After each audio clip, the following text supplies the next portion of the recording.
서울 도심의 스카이라인을 한눈에 내려다보는 선우그룹 본사 65층.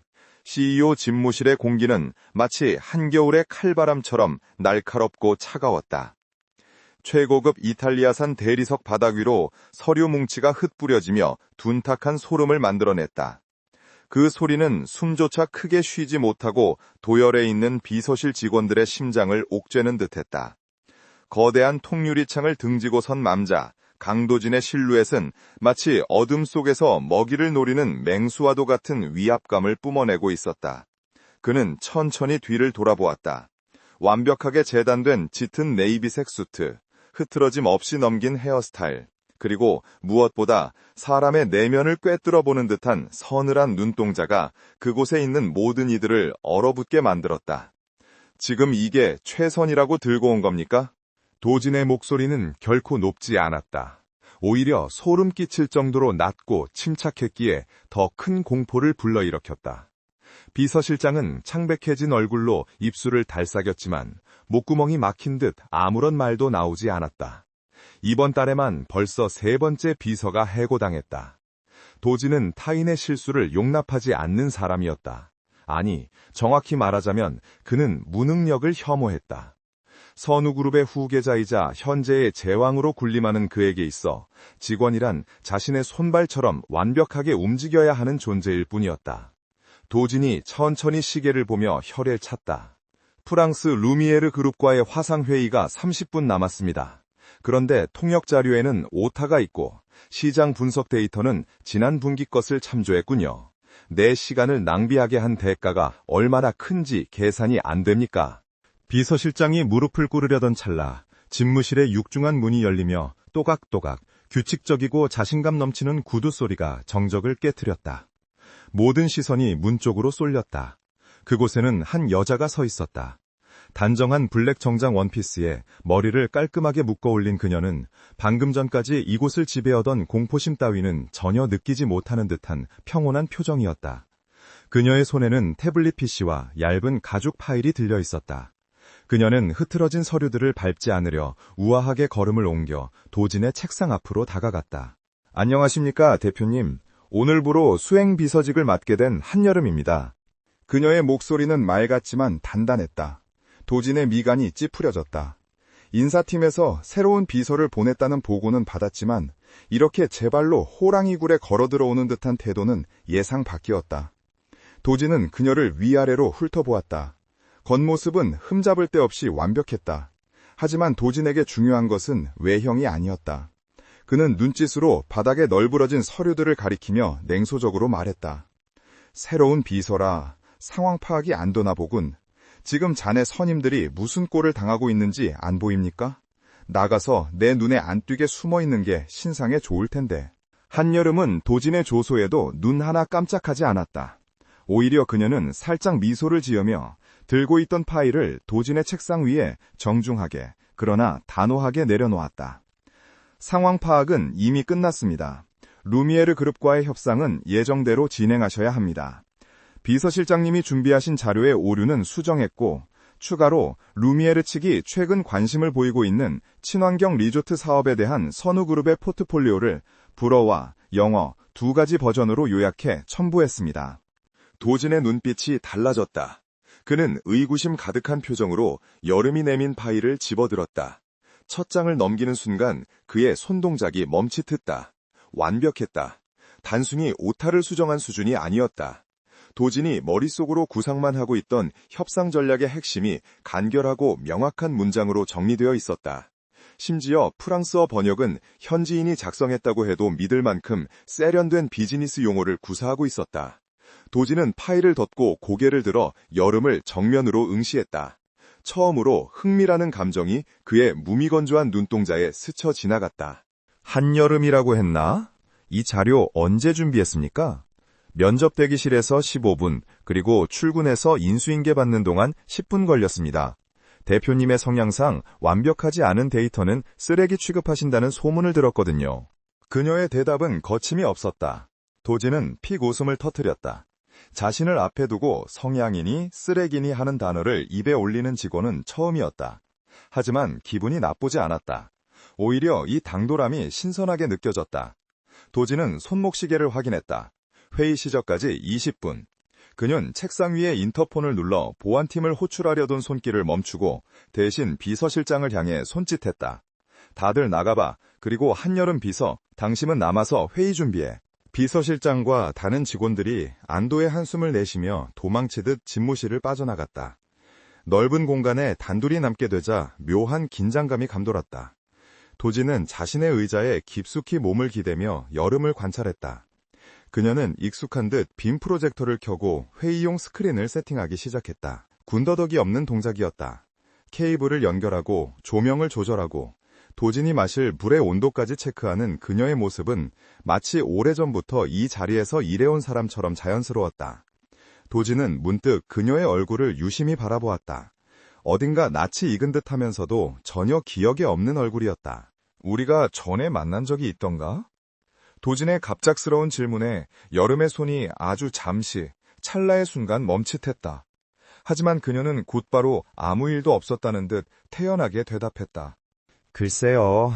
대한민국 취업준비생이라면 누구나 선우그룹의 강도진 대표님 얼굴은 알고 있을 테니 제가 대표님을 아는 건 당연하겠지만 대표님이 저 같은 평범한 사람을 기업하실 리는 없겠죠.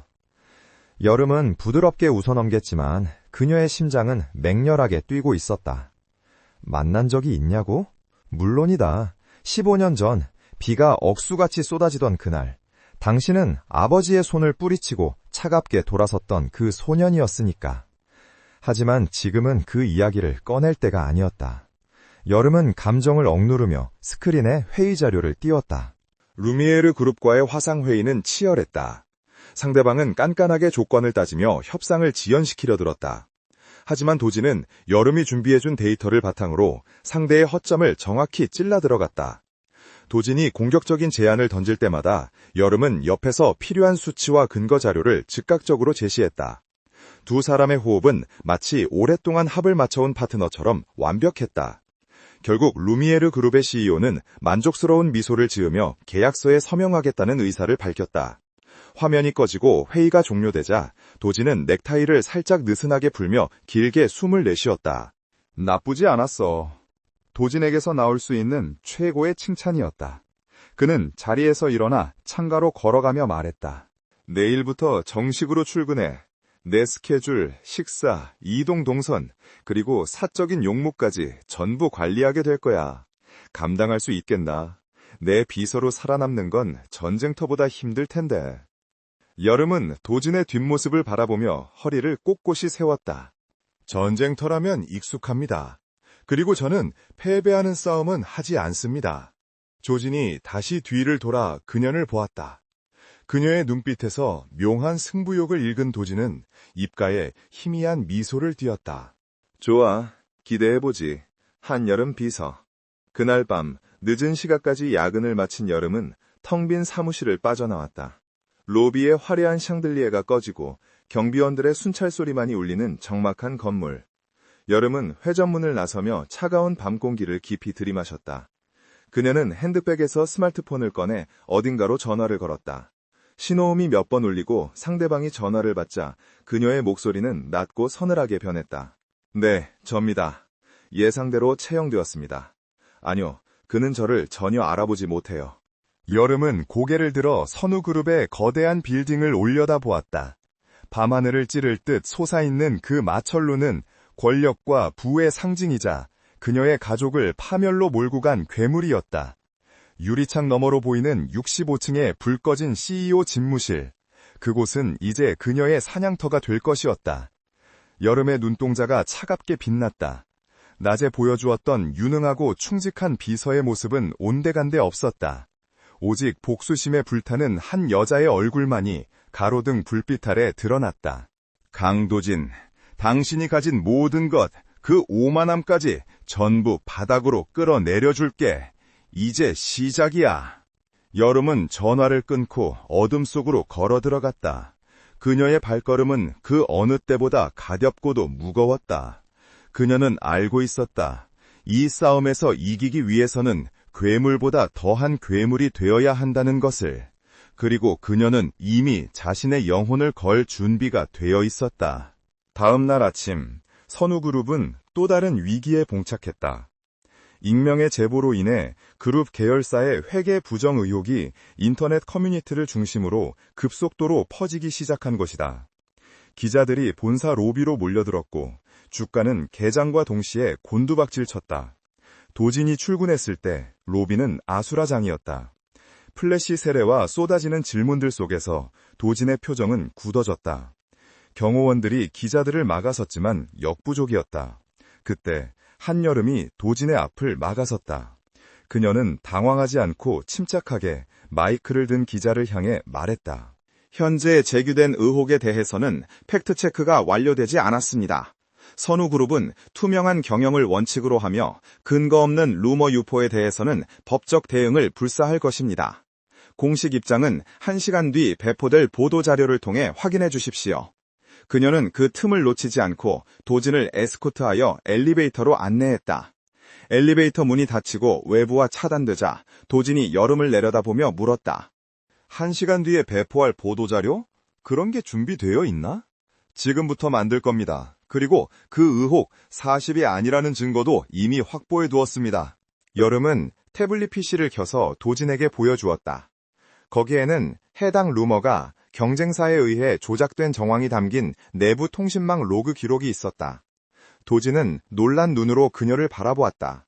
입사 이틀 차인 비서가 어떻게 보안팀보다 먼저 이런 정보를 입수했는지 의아했지만 지금은 그녀의 능력을 의심할 때가 아니었다. 대단하군, 한여름. 도진은 진심으로 감탄했다.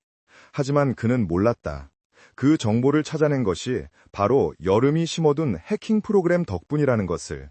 그리고 이 위기 자체가 여름이 도진의 신뢰를 얻기 위해 아주 정교하게 설계한 연극의 서막일 수도 있다는 것을. 여름은 도진의 칭찬에 그저 옅은 미소를 지을 뿐이었다. 대표님의 모든 것을 지키는 게 제 임무니까요. 지키는 척하다가 가장 잔인한 순간에 빼앗는 것. 그것이 여름의 진짜 임무였다. 엘리베이터가 65층에 도착했다는 알림음이 울렸다. 문이 열리고 두 사람은 다시 전쟁터와 같은 집무실로 걸어 들어갔다. 도진은 앞서 걷는 여름의 뒷모습을 보며 묘한 안정감을 느꼈다. 언제나 혼자 싸워야 했던 그에게 든든한 방패가 생긴 기분이었다. 하지만 그는 깨닫지 못했다. 그 방패가 언젠가 자신을 찌를 가장 날카로운 칼이 될 것임을. 선우그룹의 회장실이 있는 65층은 직원들 사이에서 시베리아라고 불렸다. 단순히 에어컨 바람이 새서가 아니라 그곳을 지배하는 강도진 대표의 냉기 때문이었다. 한여름이 입사한 지 일주일이 지났지만 그 냉기는 조금도 사그라들지 않았다. 오히려 도진은 여름을 끊임없이 시험하려 들었다. 그는 마치 그녀가 언제 무너질지, 언제 포기하고 도망칠지를 기다리는 사람처럼 굴었다. 오전 8시 도진은 출근하자마자 두꺼운 서류 봉투 하나를 여름의 책상 위에 툭 던졌다. 둔탁한 소리가 정적을 깼다. 성수동 제2공장 부지 매입건입니다. 알박기를 하고 있는 건물주 최노인 때문에 6개월째 답보 상태죠. 기획실, 법무팀, 대외협력팀 전부가 두 손 두 발 다 들고 나왔습니다. 도진은 자켓을 벗어 의자에 걸며 무심하게 덧붙였다. 이번 주까지 해결하세요. 도장 못 받아오면 한여름 비서의 능력이 거기까진 걸로 알겠습니다. 이것은 명백한 불가능에 가까운 미션이었다. 최 노인은 선우그룹에 대한 악감정이 깊기로 유명한 인물이었고 돈으로 회유할 수 있는 단계는 이미 지난 지 오래였다. 도진은 사실상 여름에게 사직서를 종용하는 것이나 다름없었다.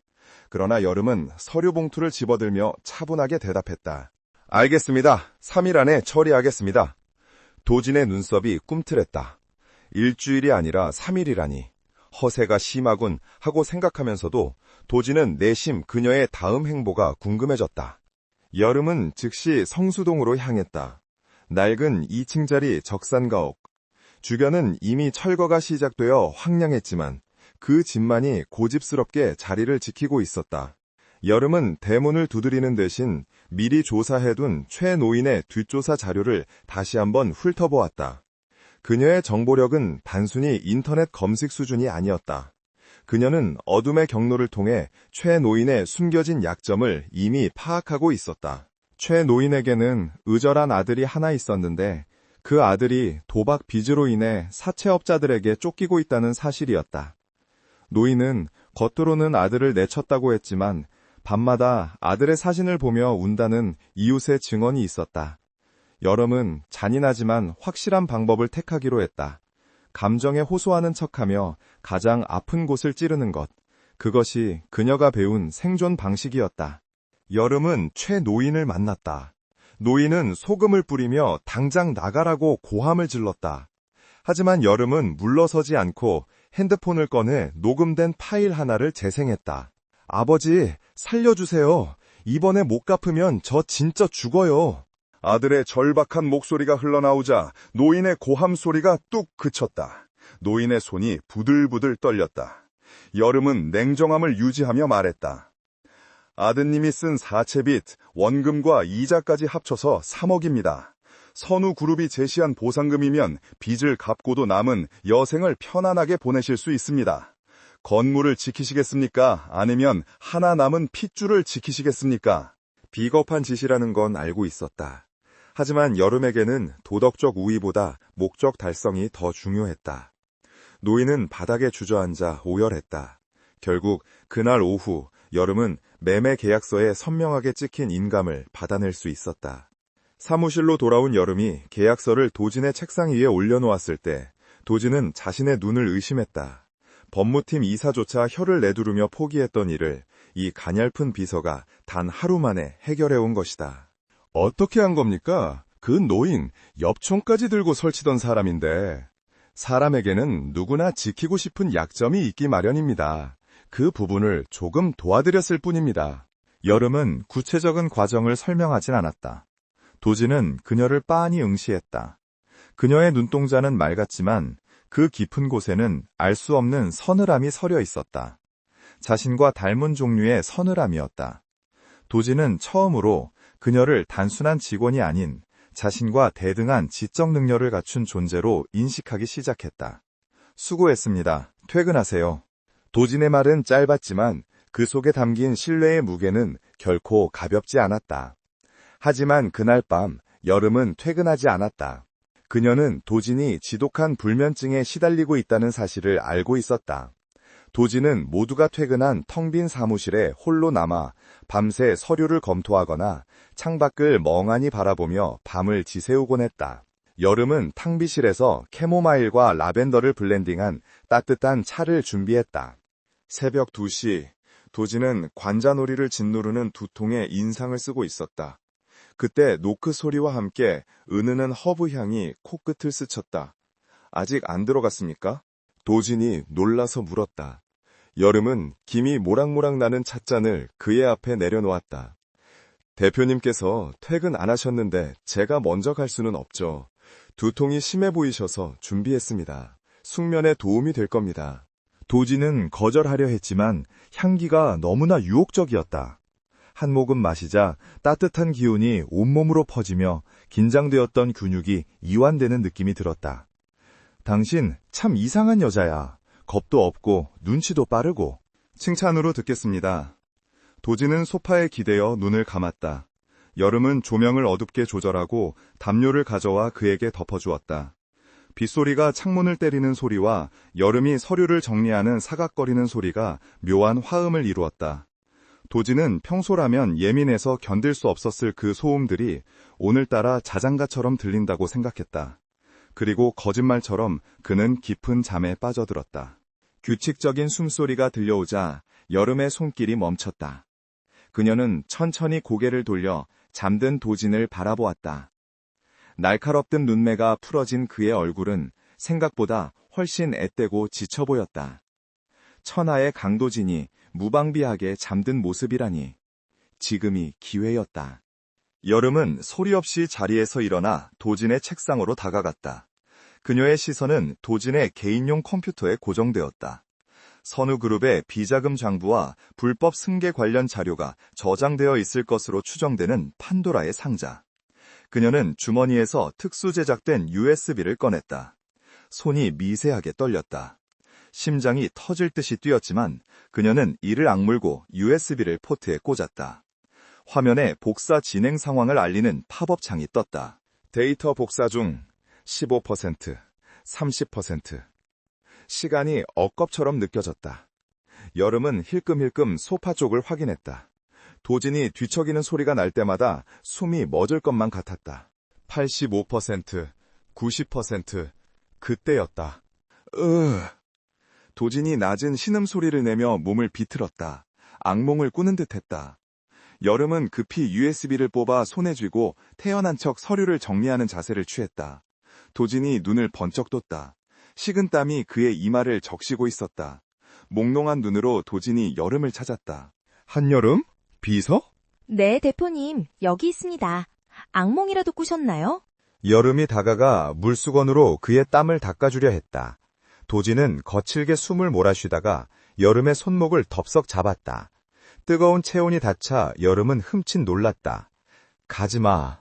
내 옆에 있어. 그것은 명령이 아닌 애원에 가까웠다. 도진의 눈동자는 공포로 흔들리고 있었다. 언제나 완벽하고 냉철해 보이던 남자의 내면이 이렇게나 부서져 있었다니. 여름은 잡힌 손목을 빼내려다 멈췄다. 복수해야 할 대상의 약한 모습에 통쾌함을 느껴야 마땅했으나 가슴 한구석에서 알 수 없는 연민이 피어올랐다. 아무 데도 안 갑니다. 걱정 말고 더 주무세요. 여름은 낮은 목소리로 그를 달랬다. 도진은 그녀의 손을 생명줄처럼 꽉 쥐고 다시 눈을 감았다. 여름은 그가 다시 잠들 때까지, 그리고 빗줄기가 잦아들 때까지 그 자리를 지켰다. 그녀의 주머니 속에는 도진을 파멸시킬 데이터가 들어있었고, 그녀의 손은 도진의 체온을 느끼고 있었다. 모순적인 상황이었다. 다음 날 오후, 도진은 외부 일정을 마치고 여름과 함께 엘리베이터에 올랐다. 65층까지 올라가는 전용 엘리베이터 안에는 침묵만이 흘렀다. 도진은 어젯밤의 일을 기억하는지 못하는지 평소의 차가운 얼굴로 돌아와 있었다. 하지만 여름은 그가 미묘하게 자신의 눈을 피하고 있다는 것을 눈치챘다. 그때 쿵 하는 소리와 함께 엘리베이터가 30층 부근에서 급정거했다. 건물의 전력 공급에 일시적인 문제가 생긴 듯 조명이 꺼지고 비상등의 붉은 불빛만이 깜빡거렸다. 뭐지? 비상 호출 버튼 눌러! 도진의 목소리가 평소보다 높았다. 여름이 침착하게 비상벨을 눌렀지만 관리실과는 연결되지 않았다. 좁고 밀폐된 공간, 붉은 조명, 멈춰버린 공기. 도진의 호흡이 급격히 거칠어지기 시작했다. 안 돼, 문 열어! 도진은 넥타이를 거칠게 풀어헤치며 벽을 짚었다. 다리가 풀린 듯 그가 주저앉았다. 과호흡 증후군과 폐소공포증이 동시에 찾아온 것이다. 과거 그가 납치되어 좁은 컨테이너에 갇혔던 트라우마가 발현된 순간이었다. 그는 목을 쥐어뜯으며 공기를 갈구했다. 대표님, 여름은 즉시 그의 앞에 무릎을 꿇었다. 도진의 동공은 풀려 있었고 입술은 파랗게 질려가고 있었다. 이대로 두면 위험했다. 여름은 망설임 없이 도진의 양볼을 두 손으로 감싸고 그와 눈을 맞췄다. 강도진 씨, 제 말 들리세요? 절 보세요. 숨 쉬어요. 천천히. 숨이 안 쉬어져. 아니요, 쉴 수 있어요. 저를 따라하세요. 들이마시고, 내쉬고. 도진은 공포에 질려 고개를 저었다. 그의 시야에는 오직 어둠과 과거의 망령들만이 보일 뿐이었다. 여름은 더 강하게 그의 얼굴을 자신에게로 당겼다. 그리고 본능적으로 그를 껴안았다. 자신의 심장박동이 그에게 전해지기를 바라며 그녀는 그의 등을 천천히 쓸어내렸다. 괜찮아요. 제가 여기 있잖아요. 아무 일도 안 일어납니다. 당신은 안전해요. 여름의 따뜻한 온기와 부드러운 목소리가 도진의 귓가에 닿았다. 그녀에게서 나는 은은한 비누 향이 과거의 끔찍한 기억을 덮기 시작했다. 도진의 경직되었던 몸이 조금씩 떨림을 멈췄다. 그는 여름의 어깨에 얼굴을 묻고 거친 숨을 골랐다. 살 것 같았다. 어둠 속에서 유일하게 빛나는 존재가 자신을 붙잡아주고 있었다. 몇 분 뒤 전력이 복구되고 엘리베이터가 다시 움직이기 시작했다. 불이 켜지자 두 사람은 황급히 떨어졌다. 도진은 땀에 젖은 얼굴로 여름을 바라보았다. 수치심과 안도감, 그리고 형용할 수 없는 강렬한 감정이 뒤섞인 눈빛이었다. 방금 일은 있겠습니다. 아무 일도 없었던 겁니다. 여름은 흐트러진 옷매를 정리하며 단호하게 말했다. 그녀는 알고 있었다. 지금 이 남자의 자존심을 건드려서는 안 된다는 것을. 엘리베이터 문이 65층에서 열렸다. 여름이 먼저 내리려 할 때 도진이 그녀의 팔을 잡았다. 고맙다. 아주 작은 목소리였다. 하지만 그것은 강도진이라는 남자가 생애 처음으로 타인에게 보인 진심 어린 무장해제였다. 여름은 그의 손을 내려다보았다. 가슴이 욱신거렸다. 이 남자를 무너뜨려야 하는데 왜 자꾸만 그가 가엾게 느껴지는 걸까? 왜 그를 안았을 때 자신의 심장이 그토록 아프게 뛰었을까? 여름은 흔들리는 마음을 다잡기 위해 주머니 속의 USB를 꽉 쥐었다. 차가운 금속의 감촉이 그녀에게 현실을 자각시켜 주었다. 이것은 전쟁이다. 동정심 따위는 사치다. 하지만 그녀는 몰랐다. 이미 그녀의 마음속 벽에도 미세한 균열이 가기 시작했다는 것을. 그리고 그 틈새로 강도진이라는 남자가 스며들기 시작했다는 것을. 도진은 멀어지는 여름의 뒷모습을 바라보며 자신의 텅 빈 세계에 무언가가 채워지고 있음을 직감했다. 그것은 위험하지만 거부할 수 없는 이끌림이었다. 프랑스 파리의 밤거리는 화려했지만 선우그룹과 프랑스 굴지의 유통기업 카르티에 그룹의 합병 조인식이 열릴 샤토드 샹티이로 향하는 리무진안은 살얼음판 같았다. 이번 합병은 강도진 대표의 경영권을 방어하기 위한 최후의 보루였다.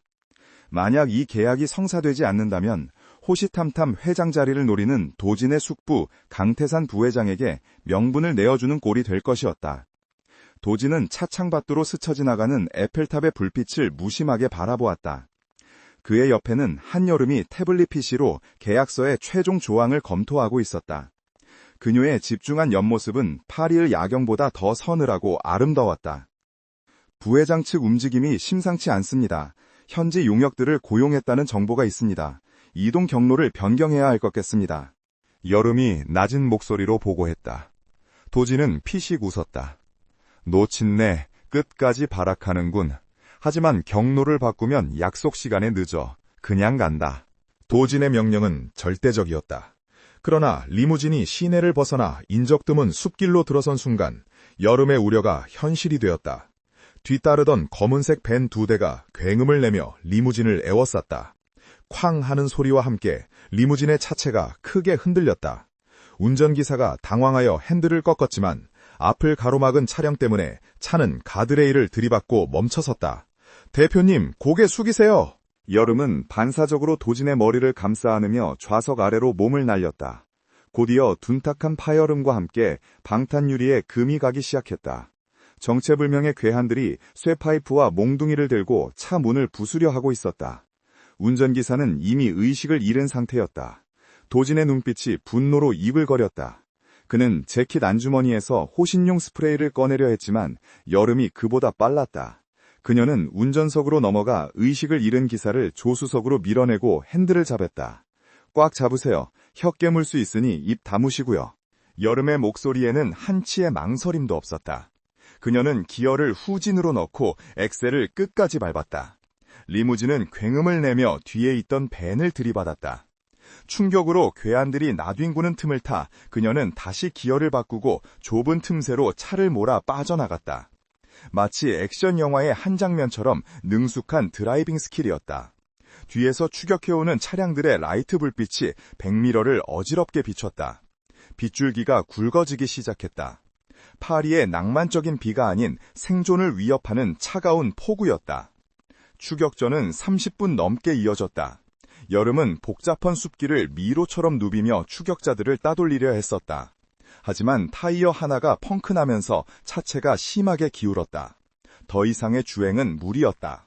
여름은 숲속 깊은 곳에 있는 폐가 근처에 차를 세우고 도진을 부축해 내렸다. 여기서부터는 걸어서 피해야 합니다. 차에 남으면 표적이 될 뿐입니다. 도진은 사고의 충격으로 이마가 찢어져 피가 흐르고 있었다.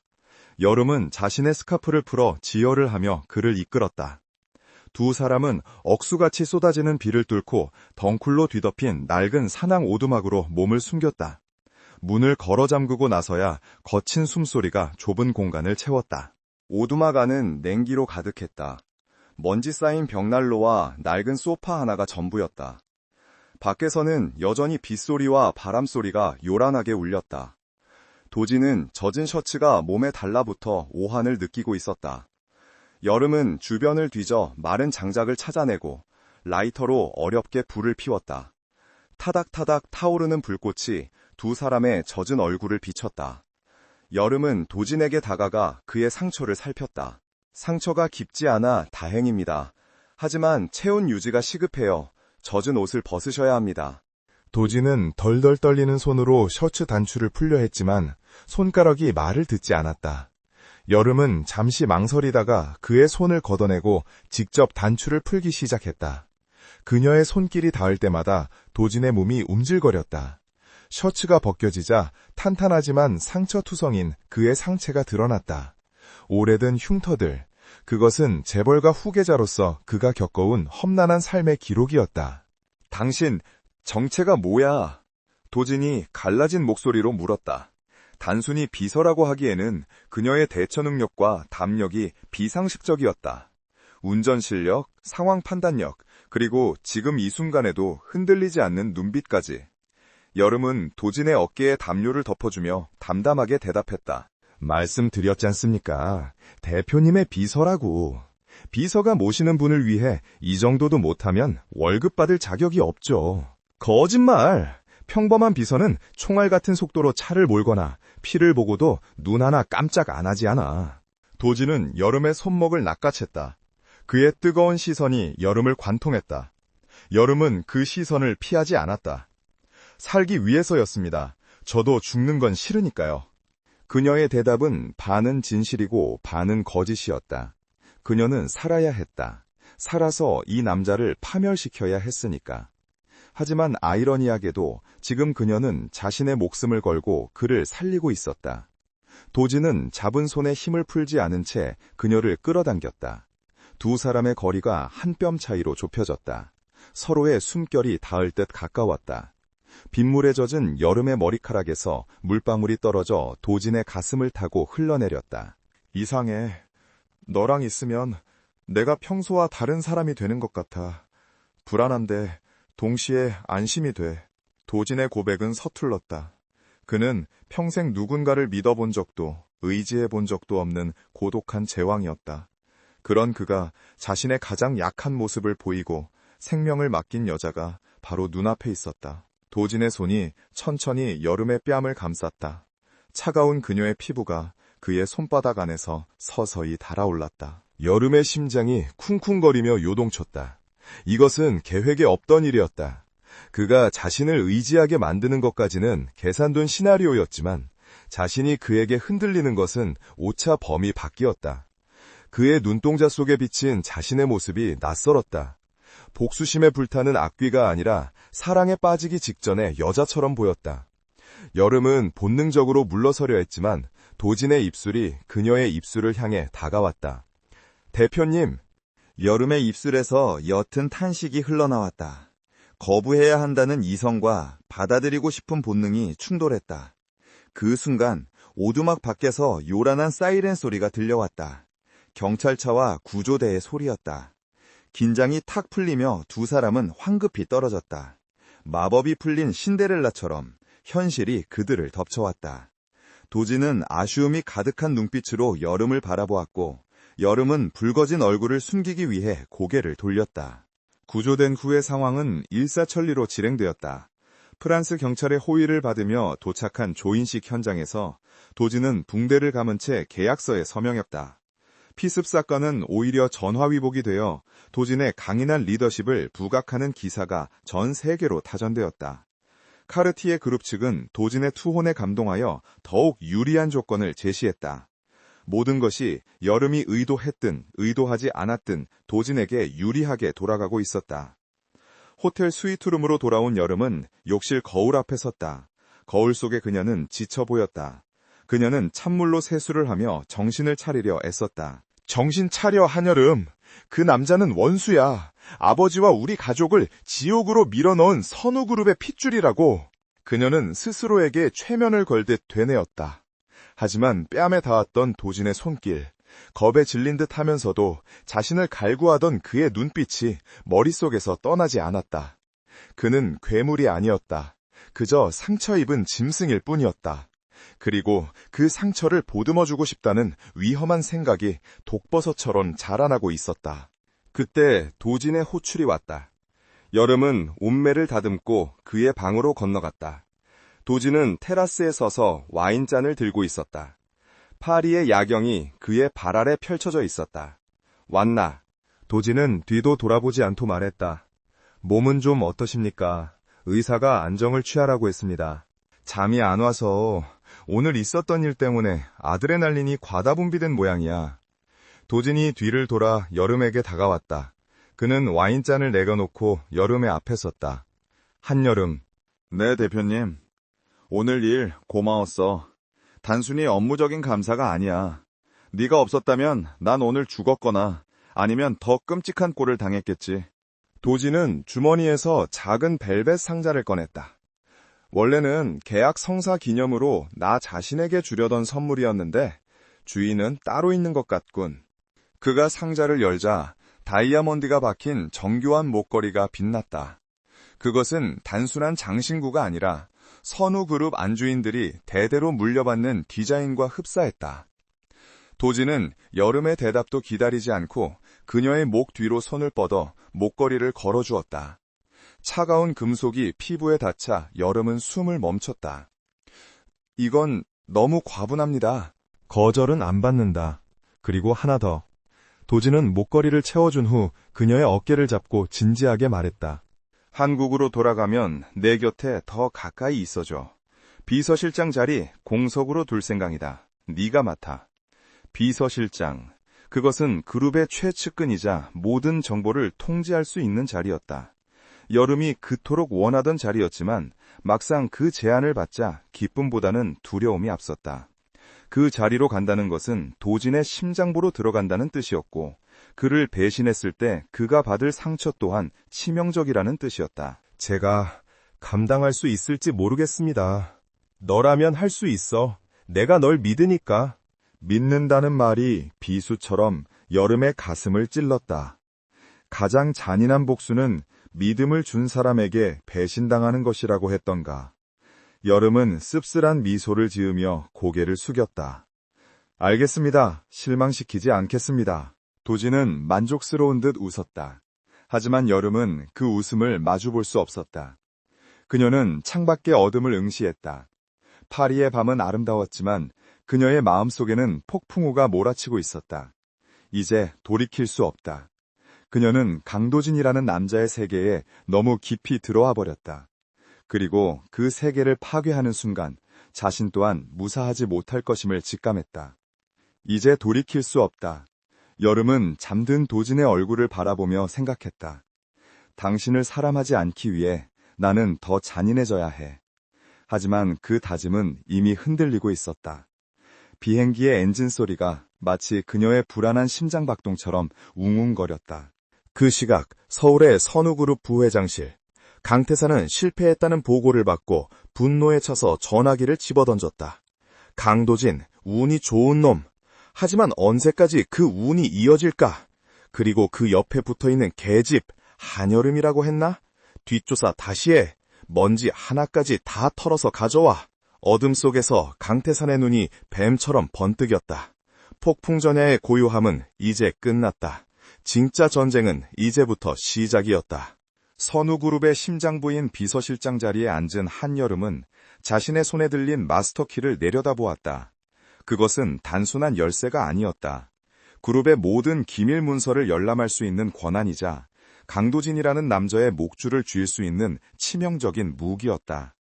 도진은 파리 출장 이후 여름을 전적으로 신뢰하며 자신의 개인 금고와 서버 접근 권한까지 모두 넘겨주었다. 그 맹목적인 신뢰가 여름에게는 오히려 숨막히는 죄책감으로 다가왔다. 하지만 그녀는 감상에 젖을 시간이 없었다. 오늘 밤 그녀는 15년 전 아버지의 회사를 공중분해시키고 가정을 파탄낸 결정적인 증거를 찾아야 했다. 자정이 넘은 시가 CEO 집무실은 칠흑 같은 어둠에 잠겨 있었다. 여름은 보안 시스템을 일시적으로 해제하고 도진의 개인 금고 앞으로 다가갔다. 떨리는 손으로 비밀번호를 입력하자 묵직한 기계음과 함께 금고문이 열렸다. 그 안에는 수많은 기밀 서류와 외장 하드디스크들이 정리되어 있었다. 여름의 시선이 빠르게 훑어 내려갔다.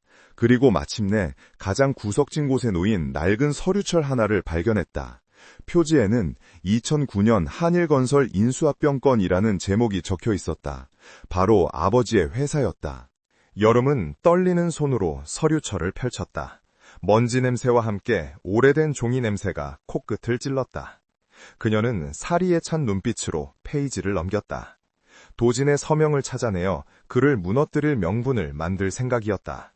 하지만 서류를 읽어내려가던 여름의 동공이 지진이 난 듯 흔들리기 시작했다. 무언가 잘못되었다. 인수합병 최종 승인란에 찍힌 도장은 강도진의 것이 아니었다. 그곳에는 선명하게 부회장 강태산이라는 이름이 찍혀 있었다. 이게 어떻게 된 거지? 여름은 혼란스러운 마음에 뒷장을 급히 넘겼다.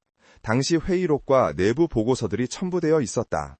강도진 본부장 당시 무리한 인수합병에 강력 반대, 해당 기업의 회생 가능성을 주장하며 자금 지원 요청, 강태산 부회장, 본부장의 의견 묵살 및 적대적 M&A 강행 지시, 충격적인 진실이었다. 도진은 가해자가 아니었다. 오히려 아버지의 회사를 살리기 위해 마지막까지 싸웠던 유일한 사람이었다. 15년 동안 그녀를 지탱해온 복수심의 근간이 송두리째 무너져 내리는 순간이었다. 여름은 바닥에 주저앉았다. 손에서 서류철이 미끄러져 떨어졌다. 머릿속이 하얗게 변했다. 그렇다면 나는 지금까지 누구를 미워한 것인가? 생명의 은인을 원수로 착각하고 그를 죽이기 위해 칼을 갈아왔던 것인가? 억울함과 허탈감, 그리고 도진에 대한 미안함이 뒤섞여 가슴을 쥐어뜯게 만들었다. 그녀의 눈에서 참았던 눈물이 툭 하고 떨어져 서류 위를 적셨다. 아버지가 돌아가시던 날, 비틀거리며 장례식장을 찾아왔던 젊은 청년의 뒷모습이 떠올랐다. 그때는 그가 조롱하러 온 줄 알았지만 이제 보니 그는 사죄하러 왔던 것이었다. 그때였다. 집무실 밖에서 다급한 발자국 소리가 들려왔다. 보안 요원의 순찰이 아니었다. 여럿이 몰려오는 소리였다. 여름은 본능적으로 눈물을 닦고 서류를 금고에 다시 넣은 뒤 문을 닫았다. 그녀가 몸을 숨기기도 전에 집무실 문이 벌컥 열리며 불이 켜졌다. 들이닥친 사람들은 강태산 부회장의 최측근인 감사팀 직원들이었다. 그리고 그 뒤로 비열한 미소를 띤 강태산 부회장이 걸어 들어왔다. 이 늦은 시간에 비서실장이 남의 방에서 뭘 하고 있나? 쥐새끼처럼. 강태산의 목소리는 뱀처럼 차갑고 끈적거렸다. 여름은 침착함을 가정하며 그를 마주보았다. 내일 있을 이사회 준비 중이었습니다.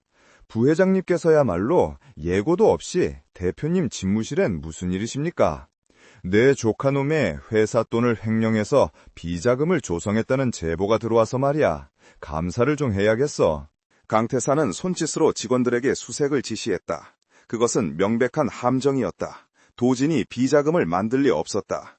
강태산이 도진을 제거하기 위해 미리 조작된 증거를 심어놓으려 하거나 혹은 이미 심어놓은 것을 발견하는 쇼를 하려는 것이 분명했다. 여름의 뇌가 빠르게 회전했다. 도진은 결백하지만 증거가 나오면 끝장이다. 이사회는 내일 아침이었다. 감사팀 직원 하나가 도진의 책상 서랍을 뒤지더니 이중 바닥 아래 숨겨진 USB 하나를 찾아냈다. 부회장님, 여기 있습니다. 강태산이 만족스러운 듯 껄껄 웃었다. 역시 젊은 놈이라 허술하구만. 이걸로 내일 이사회에서 회의만을 통과시키면 되겠어. 여름은 주먹을 꽉 쥐었다. 저 USB 안에는 분명 조작된 횡령 내역이 들어있을 것이다. 지금 저들이 나가는 것을 방관하면 도진은 꼼짝없이 파멸한다. 그것은 여름이 오랫동안 꿈꿔왔던 순간이었다. 하지만 진실을 알게 된 지금 그녀는 도진을 그렇게 보낼 수 없었다. 복수의 대상은 강도진이 아니라 눈앞에서 더러운 웃음을 흘리고 있는 강태산이었다. 잠시만요. 여름이 감사팀 직원 앞을 가로막았다. 그녀의 눈빛이 매섭게 빛났다. 그 USB 정식 압수 절차를 거치지 않았습니다. 대표님 동의 없는 수색은 불법이며 증거 능력도 인정되지 않습니다. 건방진 계집이 어디서 훈계질이야! 비켜! 강태산이 지팡이로 여름을 밀치려 했다. 하지만 여름은 물러서지 않았다. 그녀는 재빨리 책상 위에 있던 커피잔을 들어 감사팀 직원의 손을 쳐냈다. 쨍그랑 소리와 함께 USB가 바닥으로 떨어졌다. 여름은 힐굽으로 그 USB를 정확히 밟아 부수어버렸다. 플라스틱 파편이 사방으로 튀었다. 정적이 흘렀다. 모두가 숨을 멈추고 여름을 쳐다보았다. 너 지금 무슨 짓을 한 거냐? 강태산이 얼굴을 붉히며 소리쳤다. 여름은 짓밟힌 USB 잔해를 내려다보며 싸늘하게 웃었다.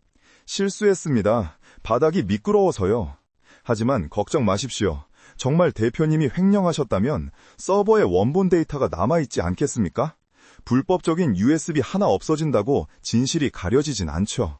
내일 정식 절차를 밟아 서버 포렌식을 요청하시죠. 여름은 알고 있었다.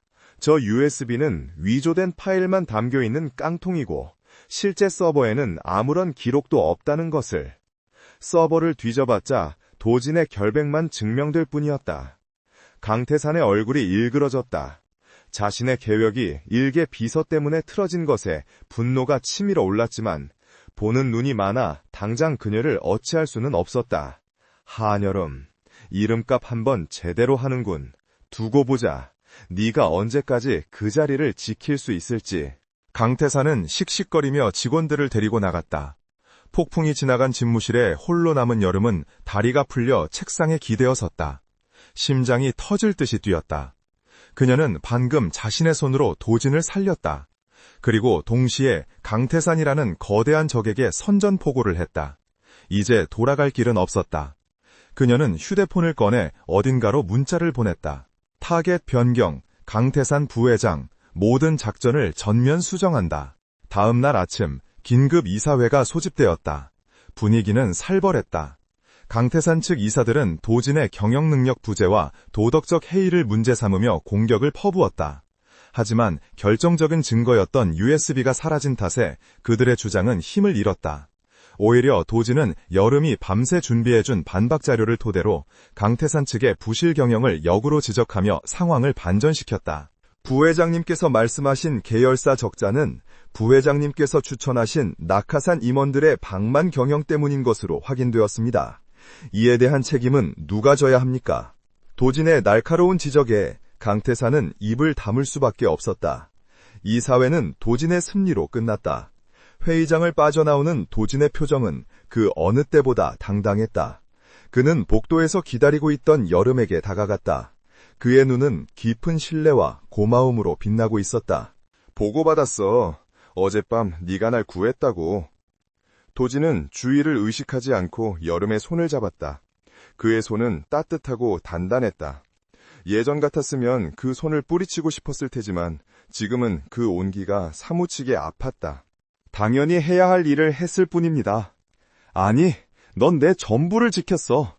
내가 널 믿은 게 내 인생 최고의 선택이었어.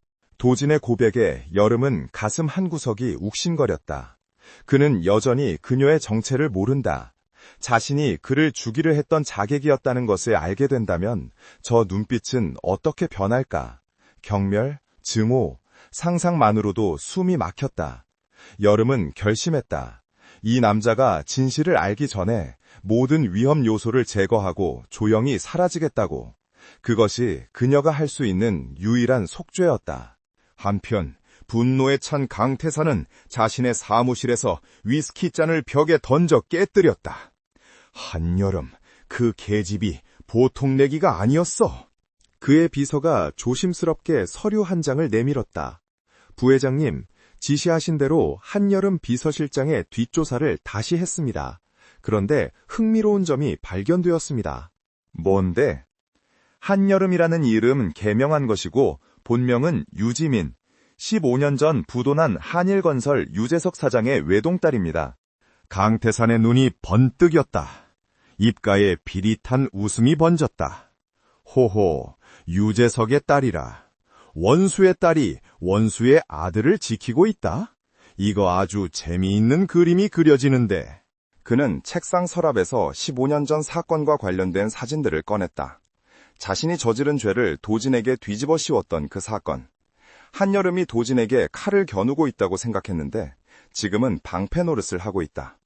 강태산은 이 모순을 이용하기로 했다. 이 사실을 강도진이 알게 되면 어떨까? 자신이 가장 믿는 여자가 실은 자신을 파멸시키러 온 스파이라는 걸 알게 된다면. 강태산은 잔인하게 웃으며 비서에게 지시했다. 타이밍을 봐서 터뜨려. 두 사람이 가장 행복해 보이는 순간 나락으로 떨어뜨려 주는 거야. 그날 저녁 도진은 여름을 자신의 펜트하우스로 초대했다. 업무의 연장이 아닌 사적인 초대였다. 화려한 야경이 내려다 보이는 거실에서 도진은 직접 요리를 하고 있었다. 앞치마를 두른 재계 서열 5위의 CEO. 상상조차 하지 못한 모습에 여름은 묘한 기분을 느꼈다. 요리하는 취미가 있으신 줄은 몰랐습니다. 취미는 아니야. 그냥 누군가에게 따뜻한 밥 한 끼 제대로 해주고 싶었어. 어머니 돌아가시고 나선 처음이네. 도진은 담백하게 말하며 스테이크 접시를 내밀었다. 두 사람은 마주 앉아 식사를 했다. 대화는 끊이지 않았다. 일 이야기가 아닌 좋아하는 영화, 싫어하는 계절, 사소한 습관들에 대한 이야기들이었다. 도진은 웃음이 많아졌고 여름도 잠시나마 복수의 무게를 내려놓고 그 순간을 즐겼다. 와인 한 잔에 얼굴이 살짝 붉어진 도진이 여름을 바라보며 말했다. 여름아, 난 늘 혼자라고 생각했어. 높은 곳은 춥고 외롭기만 했으니까. 그런데 네가 온 뒤로는 춥지 않아. 그는 자리에서 일어나 여름에게 다가왔다. 그리고 무릎을 꿇고 그녀의 손등에 입을 맞췄다. 나랑 결혼해 줄래? 비서실장 말고 내 아내로서 평생 내 곁에 있어줘. 예상치 못한 프로포즈였다. 여름의 눈이 커졌다. 심장이 발밑으로 툭 떨어지는 것 같았다. 사랑하는 남자의 청혼. 평범한 여자라면 세상을 다 가진 듯 기뻐했겠지만 그녀에게는 사형 선고나 다름없었다. 그녀는 살인자의 딸이 아니지만 복수규의 탈을 쓴 기만자였다. 그녀가 입을 열려는 순간 핸드폰 진동이 울렸다. 모르는 번호였다. 여름은 양해를 구하고 전화를 받았다. 한여름 씨, 아니 유지민 씨라고 불러야 하나? 수화기 너머로 들려오는 강태산의 목소리에 여름의 표정이 차갑게 굳었다. 도진이가 프로포즈라도 하던가? 꼴이 아주 우습게 됐어. 네 정체를 도진이가 알면 어떻게 될까? 지금 당장 내 사무실로 와. 안 그러면 도진이에게 네가 쓴 복수 계획서 원본을 보내줄 테니까. 전화가 끊겼다. 여름은 멍하니 휴대폰을 내려놓았다. 눈앞에는 걱정스러운 표정으로 자신을 바라보는 도진이 있었다. 이토록 맑고 순수한 눈빛을 곧 잃게 될지도 모른다는 공포가 엄습했다. 여름은 떨리는 입술을 억지로 끌어올려 미소 지었다. 대표님, 죄송해요. 급한 일이 생겨서 가봐야 할 것 같아요. 대답은 나중에 드릴게요. 도진이 그녀를 잡으려 했지만 여름은 도망치듯 펜트하우스를 빠져나왔다. 엘리베이터 문이 닫히자마자 그녀는 주저앉아 오열했다. 행복은 신기루처럼 사라지고 잔혹한 현실만이 그녀를 기다리고 있었다. 그녀는 눈물을 닦으며 독하게 마음을 먹었다. 내가 다 뒤집어 쓰더라도 당신만은 지킬 거야. 그것이 비틀린 운명 속에서 그녀가 선택한 사랑법이었다. 강태산 부회장의 집무실은 짙은 시가 연기로 가득 차 있었다. 그 매캐한 냄새는 한여름에 폐부 깊숙이 파고들어 숨을 쉬기조차 힘들게 만들었다. 소파에 비스듬히 기대어 앉은 강태산은 마치 먹잇감을 앞에 둔 맹수처럼 여유로운 표정이었다. 그는 탁자 위에 놓인 서류 봉투 하나를 손가락으로 툭툭 쳤다. 그 안에는 여름이 지난 15년간 필사적으로 숨겨왔던 모든 과거, 유지민으로서의 삶과 유재석 사장의 딸이라는 증거들이 고스란히 담겨 있었다. 여름은 떨리는 주먹을 스커트 자락 뒤로 감추며 그를 노려보았다. 그녀의 눈빛만큼은 결코 굴복하지 않겠다는 의지로 타오르고 있었다. 생각보다 침착하군. 당장 무릎이라도 꿇고 빌 줄 알았는데. 강태산이 비릿하게 웃으며 입을 열었다. 여름은 차가운 목소리로 대꾸했다. 원하는 게 뭡니까? 단순히 제 정체를 밝히는 게 목적은 아니실 테고. 똑똑해서 마음에 들어. 내 요구는 간단해. 도진이 놈을 완전히 무너뜨려. 놈이 재기불능 상태가 되어 스스로 대표직에서 물러나게 만들어. 네가 그놈의 연인이라는 걸 안다. 가장 믿었던 사람에게 배신당하는 고통만큼 사람을 미치게 만드는 건 없지. 강태산의 계획은 악랄했다. 그는 여름의 손을 빌려 도진의 정신을 파괴하려 하고 있었다. 여름이 거절한다면 그는 도진에게 직접 이 자료를 넘길 것이고, 도진은 여름이 자신을 속였다는 사실에 충격을 받은과 동시에 강태산의 공격에 무방비로 노출될 것이 뻔했다. 여름은 딜레마에 빠졌다. 진실을 밝히고 도진과 함께 싸우는 길도 있었다. 하지만 지금 도진은 그녀에 대한 사랑으로 눈이 멀어 있어 그녀의 과거가 밝혀지면 이성적인 판단을 하지 못할 가능성이 컸다. 게다가 강태산은 이미 도진을 횡령 혐의로 엮을 또 다른 함정을 파놓고 있었다. 지금 도진을 살릴 수 있는 유일한 방법은 그가 자신을 증오하게 만들어 멀리 떼어놓고 자신이 강태산의 품으로 들어가 내부에서 자폭하는 것뿐이었다. 여름의 눈동자가 슬픔으로 일렁였다가 이내 차갑게 가라앉았다. 좋습니다. 제가 떠나겠습니다. 하지만 조건이 있습니다. 조건? 대표님이 스스로 무너지게 만들 테니 부회장님은 주주총회 전까지 물리적인 공격을 멈추세요. 검찰 조사나 언론 플레이 같은 것들 말입니다. 그가 제 배신으로 인해 망가져가는 과정을 즐기는 게 더 짜릿하지 않겠습니까? 강태산은 잠시 고민하는 듯 하더니 호탄하게 웃음을 퍼뜨렸다. 역시 독해. 피는 못 속이는구만. 좋아, 거래 성립이다. 대신 기한은 일주일이다. 그 안에 끝내. 집무실을 나온 여름은 벽에 기대어 거친 숨을 몰아쉬었다. 다리가 후들거려 서 있기가 힘들었다. 그녀는 핸드백 속에 핸드폰을 꺼냈다. 화면에는 강도진이라는 이름과 함께 부재중 전화가 수십 통 찍혀 있었다. 그녀는 액정 위로 떨어지는 눈물을 닦아내며 종료 버튼을 눌렀다. 이제 그녀는 세상에서 가장 잔인한 여자가 되어야 했다. 사랑하는 남자를 살리기 위해 그를 죽여야 하는 모순. 그녀의 심장이 갈갈이 찢겨나가는 듯했다. 그 시각 도제는 한강이 내려다 보이는 프라이빗 레스토랑을 통째로 빌려놓고 있었다. 테이블 위에는 촛불이 은은하게 타오르고 있었고 센터피스로 장식된 붉은 장미꽃은 화려함을 더했다. 도지는 수시로 시계를 확인하며 입구 쪽을 바라보았다.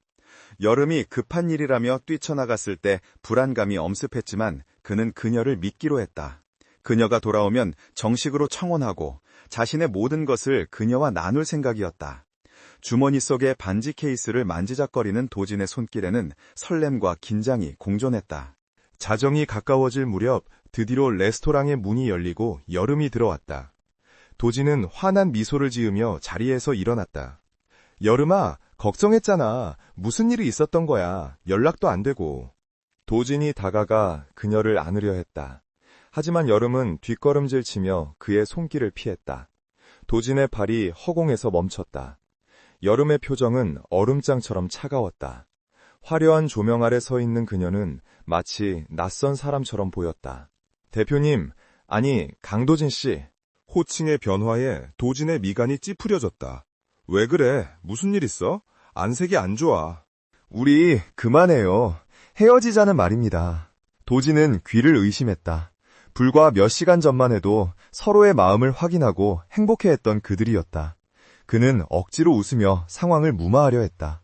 농담이 지나치네. 당신 오늘 많이 피곤한가 보다. 일단 앉아. 따뜻한 차라도. 농담 아닙니다. 진심이에요. 당신과 함께 있는 1분 1초가 저한테는 지옥 같았으니까. 여름의 입에서 나온 말은 비수처럼 날카로웠다. 도진의 얼굴에서 웃음기가 완전히 사라졌다. 그는 굳은 얼굴로 여름을 응시했다. 이유가 뭐야? 납득할 수 있는 이유를 대. 지겨워졌어요. 당신의 그 불안정한 정서, 의심 많은 성격, 그리고 재벌가 특유의 오만함까지 전부 다. 처음엔 당신 배경 보고 참아보려 했는데 더는 못하겠네요. 여름은 미리 준비해둔 거짓말들을 쏟아냈다. 하지만 도진은 물러서지 않았다. 그는 여름의 눈을 똑바로 바라보며 말했다. 거짓말하지 마. 당신 눈은 그렇게 말하고 있지 않아. 강태산 그 작자가 협박이라도 한 거야? 말해. 내가 해결할 수 있어. 역시 강도진이었다. 그는 본능적으로 무언가 잘못되었음을 감지했다. 여름은 이대로라면 그를 밀어낼 수 없다는 것을 깨달았다. 그녀는 최후의 카드를 꺼내들었다. 가장 아픈 진실을 가장 잔인한 방식으로 털어놓는 것. 협박 따윈 없었습니다. 다만 제 진짜 이름이 유지민이라는 사실은 그가 알고 있더군요. 유지민이라는 이름이 나오자 도진의 눈동자가 크게 흔들렸다. 그도 그 이름을 기억하고 있었다. 15년 전 자신이 구하지 못했던 한일건설 사장의 딸. 그래요. 당신네 선우그룹이 짓밟고 일어선 한일건설. 그 유재석 사장의 딸이 바로 접니다. 내가 왜 당신에게 접근했는지 이제 알겠어요? 복수하려고. 당신이 가진 모든 걸 뺏고 파멸시키려고. 도진은 충격을 받은 듯 비틀거렸다. 하지만 이내 그는 절박한 표정으로 여름의 어깨를 잡았다. 상관없어. 네가 누구든 무슨 목적으로 왔든 상관없어. 네가 유지민이라 해도 내 마음은 변하지 않아. 내가 속죄할게. 평생 너한테 갚으면서 살게. 그러니까 제발. 도진의 애원은 처절했다. 천하의 강도진이 한 여자 앞에서 자존심을 모두 버리고 매달리고 있었다. 여름은 울음이 터져 나오려는 것을 혀를 깨물며 참았다. 여기서 흔들리면 모든 게 수포로 돌아간다. 그녀는 싸늘하게 웃으며 그의 손을 거칠게 뿌리쳤다. 착각하지 마세요. 난 당신을 한 번도 사랑한 적 없어. 당신이 나한테 의지하고 사랑을 구걸할 때마다 속으로 얼마나 비웃었는지 알아? 살인자의 아들 주제에 사랑을 꿈꾸다니. 역겨워. 역겨워. 그 단어가 도진의 심장에 쐐기를 박았다. 도진의 눈빛이 텅 비어버린 듯 공허해졌다. 그는 더 이상 아무 말도 하지 못하고 멍하니 서 있었다. 여름은 그 모습을 차마 더 볼 수 없어 뒤를 돌았다. 다시는 내 앞에 나타나지 마세요. 당신 얼굴 보는 것만으로도 끔찍하니까. 여름은 도망치듯 레스토랑을 빠져나왔다. 문이 닫히는 순간 그녀는 참았던 숨을 토해내며 주저앉았다. 빗줄기가 다시 쏟아지기 시작했다. 그녀는 빗물에 눈물을 감추며 어둠 속으로 걸어갔다. 뒤에 남겨진 도진이 어떤 표정을 짓고 있을지 상상하는 것만으로도 지옥불에 떨어지는 고통이었다. 홀로 남겨진 도진은 테이블 위의 촛불을 멍하니 바라보았다. 준비했던 반지가 든 케이스가 조롱하듯 반짝였다. 배신감, 수치심, 그리고 상실감이 쓰나미처럼 몰려와 그를 덮쳤다. 사랑한 적 없다고? 모든 게 연기였다고? 도진은 짐승 같은 울음소리를 내며 테이블을 엎어버렸다. 와인병이 깨지고 붉은 장미가 바닥에 지식여졌다. 유리 파편이 손에 박혀 피가 흘렀지만 고통은 느껴지지 않았다. 가슴이 너무 아파서 육체의 고통 따위는 아무것도 아니었다. 유지민, 한여름, 부숴버리겠어. 날 이렇게 비참하게 만든 대가 톡톡히 치르게 해주지. 도진의 눈에서 생기가 사라지고 그 자리를 광기 어린 분노가 채웠다. 그는 다시 예전의 냉혈 안으로, 아니 그보다 더 잔혹한 괴물로 돌아가고 있었다. 일주일 후 선우그룹은 공포에 휩싸였다. 도진은 미친 사람처럼 일에 매달렸다. 작은 실수도 용납하지 않고 임원들을 줄줄이 해고했다. 그의 독단적인 경영에 불만이 쏟아졌지만 누구도 감히 그의 앞에서 숨소리조차 내지 못했다. 그는 밤마다 술에 취해 사무실에서 쪽잠을 잤고 깨어나면 다시 누군가를 짓밟았다. 그 모습은 마치 스스로를 파괴하는 자해 행위와도 같았다. 강태사는 그 꼴을 보며 쾌재를 불렀다. 도진이 스스로 무너지고 있으니 이제 막타만 치면 되는 상황이었다. 한편 여름은 서울 변두리의 낡은 모텔방에 은신하고 있었다. 창문에는 신문지를 붙여 밖을 볼 수 없게 만들었고 방 안에는 노트북과 수십 개의 하드디스크가 널려 있었다. 그녀는 컵라면으로 끼니를 때우며 밤낮 없이 작업에 몰두했다. 노트북 화면에는 선우그룹의 이중장부, 강태산의 차명계좌 내역, 그리고 정관계 로비 리스트가 떠 있었다. 이것은 그녀가 비서실장으로 있으면서 목숨 걸고 빼돌린 진짜 증거들이었다. 그녀는 도진의 기사를 검색해 보았다. 선우그룹 강도진 대표, 폭군 경영 논란, 주가 폭락. 기사 속 도진의 사진은 수척하고 날카로워 보였다. 여름은 화면 속 그의 얼굴을 어루만지며 소리 없이 울었다. 미안해요. 조금만 더 버텨줘요. 당신을 괴물로 만든 사람들 내가 다 지옥으로 데려갈 테니까. 여름은 눈물을 닦고 타자를 치기 시작했다. 그녀는 이 모든 자료를 검찰과 언론 그리고 청와대 청원 게시판에 동시에 터뜨릴 계획이었다. 하지만 단순히 자료만으로는 부족했다. 강태사는 빠져나갈 구멍을 만들 것이다. 확실한 스모킹건이 필요했다. 그리고 그 스모킹건은 바로 그녀 자신이었다. 그녀는 스스로 내부 고발자가 되어 강태산과 함께 자폭할 각오였다. 횡령 공모자로서 자신을 신고하고 모든 죄를 자백하면서 강태산을 주범으로 지목하는 것. 그것이 그녀가 준비한 마지막 시나리오였다. 주주총회 당일 아침이 밝았다. 강태산은 승리의 미소를 지으며 회의장으로 향했다. 그는 오늘 도진을 해임하고 자신이 회장 자리에 오를 꿈에 부풀어 있었다. 도진은 꽹한 눈으로 회장석에 앉아 있었다. 그는 모든 의욕을 상실한 듯했다. 강태산이 단상에 올라 마이크를 잡았다. 존경하는 주주 여러분, 오늘 저는 비통한 심정으로 이 자리에 섰습니다. 현 대표이사의 무능과 부도덕함을 더 이상 두고 볼 수 없어. 강태산의 연설이 시작되려는 찰나 회의장의 거대한 스크린이 갑자기 꺼지더니 새로운 화면이 송출되었다. 웅성거리는 소리가 커졌다. 화면에는 익숙한 얼굴이 등장했다. 한여름이었다. 그녀는 카메라를 똑바로 응시하며 침착하게 말을 시작했다. 안녕하십니까. 전 선우그룹 비서실장 한여름, 본명 유지민입니다. 저는 오늘 제 목숨을 걸고 선우그룹의 추악한 진실을 고발하려 합니다. 회의장은 순식간에 아수라장이 되었다. 강태산의 얼굴이 사색이 되었다. 도진은 천천히 고개를 들어 화면 속의 여름을 바라보았다. 그녀의 눈은 슬프지만 그 어느 때보다 강인하게 빛나고 있었다. 그것은 도진에게 보내는 마지막 편지이자 사랑 고백이었다. 선우그룹 본사 대강당은 순식간에 아수라장이 되었다. 거대한 LED 스크린 속에서 흘러나오는 한여름의 차분한 목소리는 강태산 부회장의 추악한 민낯을 낱낱이 까벨리고 있었다. 주주들은 경악을 금치 못하며 웅성거렸고 기자들은 특종을 놓칠세라 셔터를 눌러대느라 플래시가 쉴 새 없이 터졌다. 단상 위에선 강태산의 얼굴은 붉게 달아오르다 못해 흑빛으로 변해갔다. 꺼! 당장 저거 안 꺼? 강태산이 마이크를 집어던지며 고래고래 소리를 질렀다. 보안 요원들이 당황하여 통제실로 뛰어갔지만 이미 영상은 인터넷 라이브 스트리밍을 통해 전 세계로 퍼져나가고 있었다. 강도진은 멍하니 스크린을 올려다보았다. 영상 속의 여름은 자신이 알고 있던 비서실장이 아니었다. 그곳에는 사랑하는 남자를 위해 자신의 모든 것을 불태우기로 결심한 슬프도록 아름다운 한 여자가 있었다. 그때였다. 굳게 닫혀있던 대강당의 육중한 문이 쾅 하는 소리와 함께 열렸다. 모든 시선이 뒤쪽으로 쏠렸다. 쏟아지는 카메라 플래시 세례를 뚫고 한여름이 걸어 들어오고 있었다.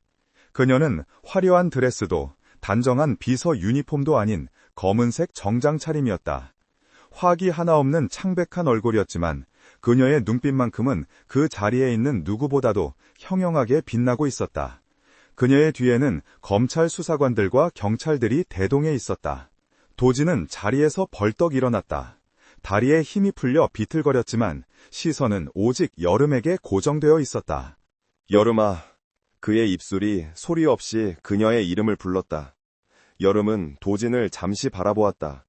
그 짧은 시선 교환 속에 수만 가지의 감정이 오고 갔다. 미안함, 그리움, 그리고 깊은 사랑. 그녀는 희미하게 미소 지어 보인 뒤 망설임 없이 단상을 향해 걸어갔다. 주주들이 홍해처럼 갈라지며 그녀에게 귀를 터주었다. 단상에 도달한 여름은 강태산 앞에 섰다. 강태산은 믿을 수 없다는 듯 그녀를 노려보았다. 네가 감히 제 발로 호랑이 굴에 들어와? 네가 누군지 잊었어? 범죄자의 딸 주제에. 강태산이 악을 쓰며 달려들려 했지만 수사관들이 그를 제지했다. 여름은 태연하게 가방에서 두꺼운 서류 뭉치와 녹음기 하나를 꺼내 연단 위에 올려놓았다. 네, 저는 유지민입니다. 15년 전 당신이 조작한 회계장부 때문에 억울하게 부도 처리되고 목숨을 끊은 한일건설 유재석 사장의 딸이죠. 그녀의 목소리가 마이크를 타고 강당 전체에 울려 퍼졌다. 장내가 물을 끼얹은 듯 조용해졌다. 그리고 여기 있는 이 자료들은 지난 10년 동안 강태산 부회장이 저지른 횡령, 배임, 그리고 정관계 로비 내역이 담긴 진짜 원본 장부입니다. 강도진 대표가 횡령했다고 조작하려 했던 그 자금들은 모두 강태산 부회장의 차명 계좌로 흘러들어갔습니다. 여름은 녹음기를 재생했다. 도진이놈, 이번 기회에 아주 매장해버려야 해. 유재석 때처럼 깔끔하게 처리하란 말이야. 강태산의 육성이 흘러나오자 주주들 사이에서 탄식이 터져나왔다. 빼도 박도 못할 결정적인 증거였다. 강태산은 다리가 풀려 바닥에 주저앉았다. 그의 완벽했던 계획이 자신이 장기판의 말로 이용하려 했던 여자에 의해 산산조각이 난 것이다. 이건 조작이야. 전현이 앙심을 품고 모함하는 거야. 증거 있어? 원본 대조해봤어? 강태산이 마지막 발악은 했다. 여름은 서늘한 눈으로 그를 내려다보며 말했다. 물론입니다. 제가 직접 작성했으니까요. 여름의 폭탄 발언에 도진의 눈동자가 흔들렸다. 여름은 청중을 향해 그리고 도진을 향해 천천히 말을 이었다. 저는 복수를 위해 신분을 위조하고 선우그룹에 잠입했습니다. 비서실장이라는 지위를 이용해 사내 보안망을 불법으로 해킹했고 강태산 부회장의 신뢰를 얻기 위해 그가 지시하는 불법적인 일들에 가담했습니다. 따라서 이 증거들은 제가 공범으로서 직접 확보한 것들이기에 조작될 수 없습니다. 그것은 자폭이었다. 강태산을 잡기 위해 스스로를 범죄자로 만드는 길을 택한 것이다. 도진은 그제야 깨달았다. 그녀가 왜 그토록 모진 말로 자신을 떠밀어냈는지. 그녀는 처음부터 혼자서 모든 죄를 뒤집어쓰고 산화할 생각이었던 것이다. 자신의 손에 피를 묻히지 않게 하려고 깨끗한 자리에 남겨두기 위해 그녀는 기꺼이 악역을 자처했다. 안 돼. 도진이 신음처럼 내뱉으며 단상으로 뛰어 올라갔다. 경호원들이 막아섰지만 도진은 미친 사람처럼 그들을 뿌리쳤다. 비켜! 다 비키란 말이야! 도진은 여름의 앞을 막아서며 그녀의 어깨를 잡았다. 그의 손은 덜덜 떨리고 있었다. 가까이서 본 그녀의 얼굴은 너무나 야미어 있었다. 왜 그랬어? 대체 왜? 나한테 말했어야지. 같이 싸웠어야지. 왜 너 혼자 다 감당하려고 해? 도진의 절규가 강당을 울렸다. 여름은 울컥 치솟는 눈물을 삼키며 도진의 송을 떼어냈다. 그녀의 손길은 단호했지만 끝없이 다정했다. 대표님, 아니 도진씨, 당신은 빛나는 곳에 있어야 해요. 어둠 속을 기어다니는 건 나 하나로 좋게요. 웃기지 마. 너 없는 빛이 무슨 소용이야. 다 필요 없어. 내려가자. 변호사 불러서. 이미 늦었어요. 여름은 씁쓸하게 웃었다. 그때 검찰 수사관이 다가왔다. 강태산 씨, 특정 경제범죄 가중처벌법 위반 및 살인 교사 혐의로 체포합니다. 수갑이 강태선의 손목에 채워졌다. 그는 고래고래 소리를 지르며 끌려나갔다. 그리고 수사관은 여름에게로 돌아섰다. 한여름, 본명 유지민 씨, 사문서 위조, 정보통신망법 위반, 그리고 업무상 배임 공모 혐의로 긴급 체포합니다. 차가운 금속성의 수갑이 여름의 얇은 손목에 채워졌다. 도진은 수사관의 멱살을 잡으려 했다. 이거 안 풀어? 이 사람은 피해자야. 내부 고발자라고. 도진 씨, 제발. 여름이 소리쳤다. 도진의 움직임이 멈췄다. 여름은 눈물 고인 눈으로 그를 바라보았다. 나를 위해서라면 제발 멈춰요. 당신이 여기서 난동을 피우면 내 희생은 아무런 의미가 없어져요. 선우그룹을 지켜요. 당신이 지켜야 할 직원들과 주주들을 생각해요. 그게 당신이 할 일이에요. 도진은 입술을 깨물어 피가 흘렀다. 그녀의 말이 맞았다. 그녀가 목숨 걸고 지켜낸 자리를 자신의 감정 때문에 망칠 수는 없었다. 하지만 눈앞에서 사랑하는 여사가 죄수처럼 끌려가는 것을 보는 고통은 살을 저미는 것 같았다. 여름은 수사관들에게 이끌려 내려갔다. 그녀는 마지막으로 뒤를 돌아보았다. 엉망이 된 채 서 있는 도진의 모습이 눈에 들어왔다. 그녀는 입모양으로 말했다. 사랑해요. 그리고 그녀는 카메라 플래시와 쏟아지는 질문들 속으로 사라졌다. 대강당에는 무거운 정적만이 감돌았다. 주주들은 숙연해졌고 도지는 망부석처럼 그 자리에 서 있었다. 그의 주먹 쥔 손에서 피가 뚝뚝 떨어져 하얀 바닥을 붉게 물들였다. 그는 여름이 남기고 간 서류 뭉치를 바라보았다. 그 안에는 그녀가 밤새워 정리했을 회사를 살리기 위한 혁신안과 구조조정 계획까지 포함되어 있었다. 그녀는 떠나는 순간까지도 그의 미래를 준비해 두었다. 아! 도지는 하늘이 무너질 듯한 짐승 같은 울음을 토해냈다. 그것은 잃어버린 시간에 대한 후회이자 자신의 무력함에 대한 분노, 그리고 한 여자를 향한 절절한 사랑의 고백이었다. 그날 이후 선우그룹은 태풍의 눈 속에 들어갔다. 강태산의 구속으로 경영권 분쟁은 도진의 승리로 끝났지만 도진은 승리자의 얼굴을 하고 있지 않았다. 그는 미친 듯이 일했다. 하지만 예전의 독단적인 폭군의 모습은 아니었다. 그는 여름이 남긴 매뉴얼대로 회사를 투명하게 운영했고 억울하게 해고당했던 직원들을 복직시켰다. 그는 매일 밤 야근을 하며 변호인단을 꾸렸다. 대한민국 최고의 로펌을 고용해 여름의 변론을 준비했다. 구치소 면회실, 투명한 아크릴 벽을 사이에 두고 도진과 여름이 마주 앉았다. 여름은 수의를 입고 있었다. 화장기 없는 얼굴은 더 창백해 보였지만 표정은 한결 편안해 보였다. 오랜 짐을 내려놓은 사람의 얼굴이었다. 밥은 잘 먹고 있어? 도진이 물었다. 목소리가 젖어 있었다. 네, 생각보다 밥이 맛있더라고요.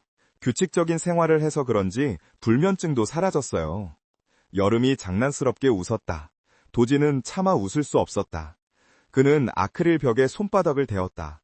여름도 그 위에 자신의 손을 맞대었다. 온기는 느껴지지 않았지만 마음은 다 있었다. 기다려. 얼마나 걸리든 무슨 수를 써서든 꺼내줄게. 그러니까 아프지 말고 버텨. 그러지 마요. 전 제가 지은 죄값을 치르는 중이에요. 당신을 속였고 어쨌든 불법을 저질렀으니까요. 여기서 반성하고 나갈게요. 누가 뭐래도 넌 죄인 아니야. 넌 내 구원자야. 도진의 눈빛은 확고했다. 그리고 나와서 다시 내 비서에, 아니 비서 말고 내 주인님에. 여름은 픽 웃음을 터뜨렸다. 눈가에 눈물이 맺혔다. 선우그룹 회장님이 전과자를 겹해두면 이미지가 안 좋을 텐데요? 내 이미지는 네가 다 망쳐놔서 더 나빠질 것도 없어. 그리고 네가 내 전부를 가져가려고 했잖아. 그러니까 책임져야지. 네가 가져간 내 마음, 내 영혼, 전부 다 네 거니까 네가 관리해. 면회 시간이 끝났다는 알림이 울렸다. 교도관이 여름을 일으켜 세웠다. 여름은 떨어지지 않는 발걸음을 옮기다 다시 돌아보았다. 도진은 여전히 손바닥을 벽에 댄 채 그녀를 바라보고 있었다. 그 눈빛이 말하고 있었다. 포기하지 않아. 절대로. 여름이 사라진 후 도진은 면회실을 나섰다. 밖에는 가을비가 추적추적 내리고 있었다. 처음 그녀를 만났을 때처럼 비가 내리고 있었다. 하지만 이제 도진은 춥지 않았다. 그의 가슴 속에는 뜨거운 불덩이가 자리 잡고 있었다. 그녀를 되찾아오겠다는 일념. 그것이 그를 살게 하는 유일한 동력이었다. 도진은 차에 올라타 비서에게 지시했다. 김 변호사 연결해. 그리고 탄원서 서명, 전 직원한테 다시 한번 공지하고 주주들한테도 내가 직접 편지 쓰겠다고 해. 차가 빗길을 뚫고 달렸다. 도진은 창밖을 바라보며 주먹을 꽉 쥐었다. 15년 전 소년 도진은 무력하게 돌아섰지만 지금의 강도진은 다르다. 그는 이제 자신의 여자를 지킬 힘이 있었다. 그리고 그 힘을 오직 그녀를 위해 쓸 것이다. 재판은 지루하고 치열하게 이어졌다. 강태산 측은 모든 책임을 여름에게 뒤집어 씌우려 했고 여론은 재벌가의 암투에 흥미를 느끼면서도 내부 고갈자인 여름에게 동정론을 보내고 있었다.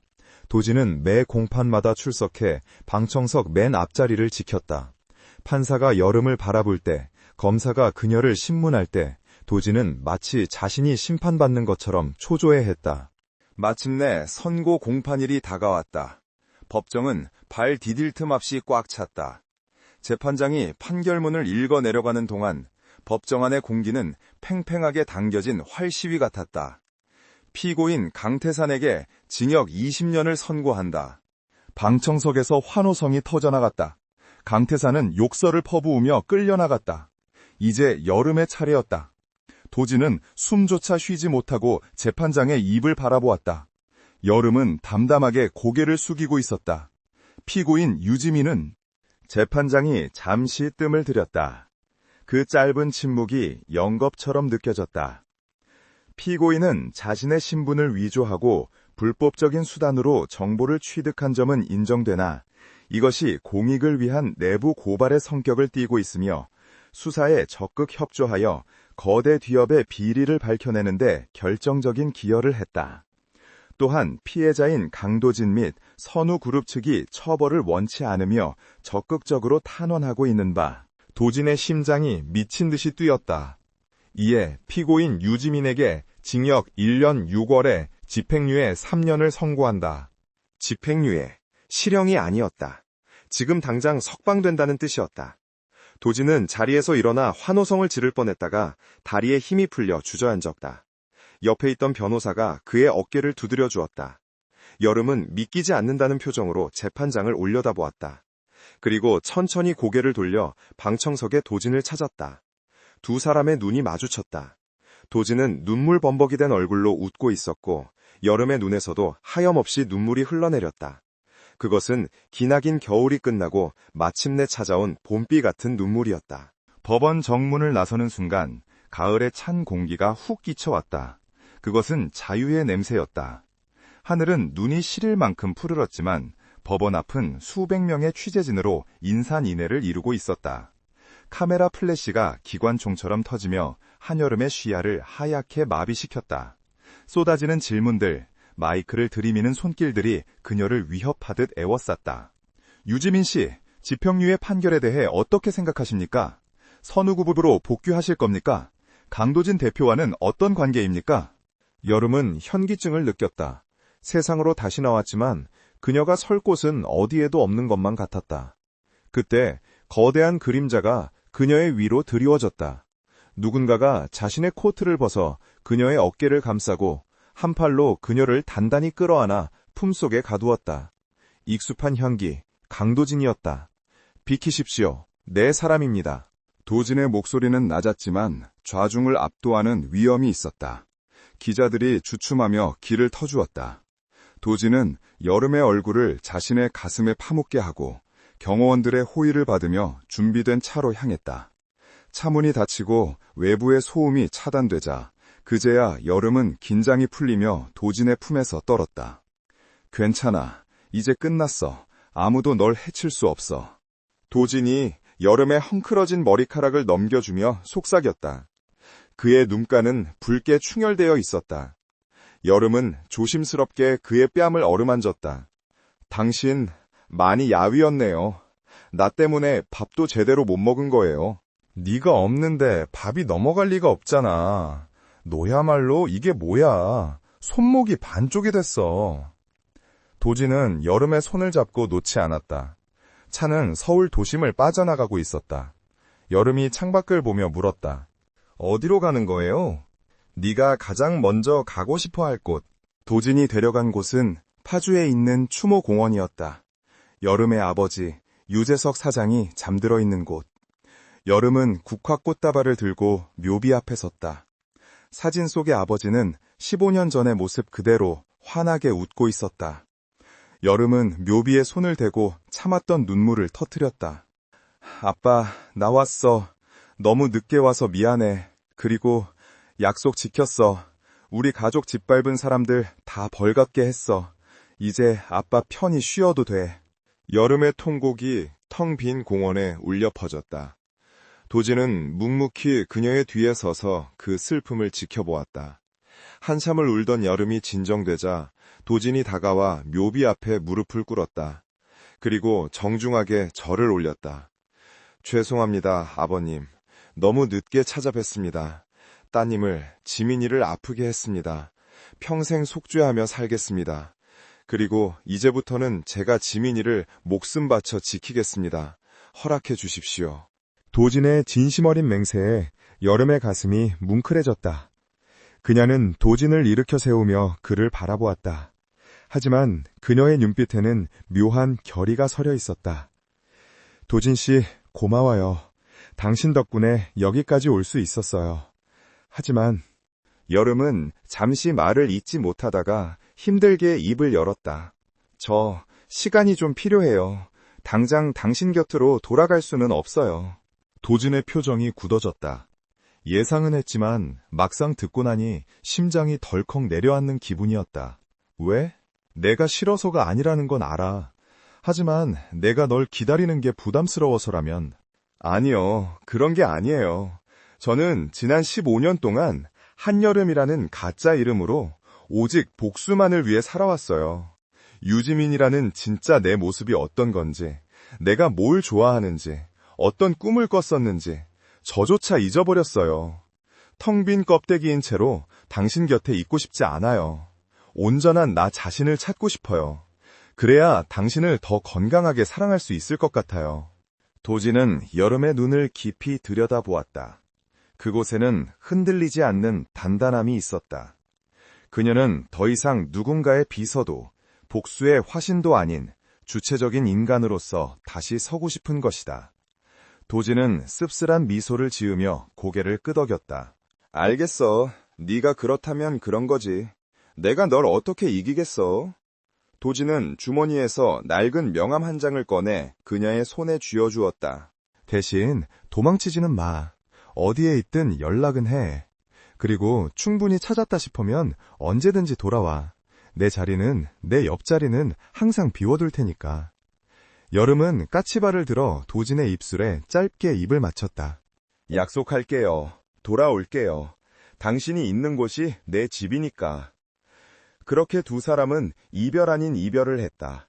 서로를 너무나 사랑하기에 선택한 성장을 위한 유예 기간이었다. 1년이라는 시간이 흘렀다.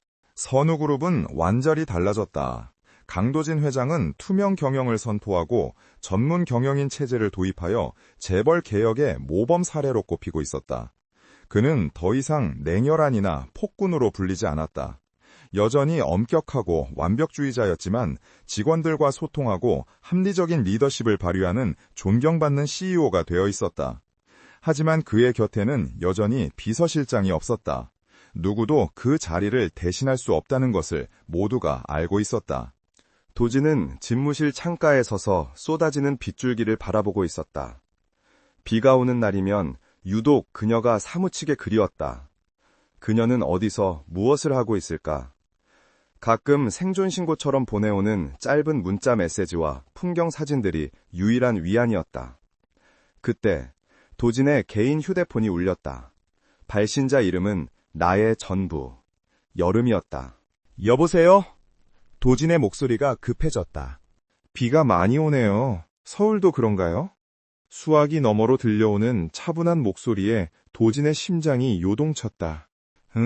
많이 와. 보고 싶다. 잠시 침묵이 흘렀다. 그리고 여름의 웃음 섞인 목소리가 들려왔다. 강릉 바다가 참 예뻐요. 비 오는 바다 보러 올래요? 커피 한 잔 내려줄게요. 그것은 초대였다.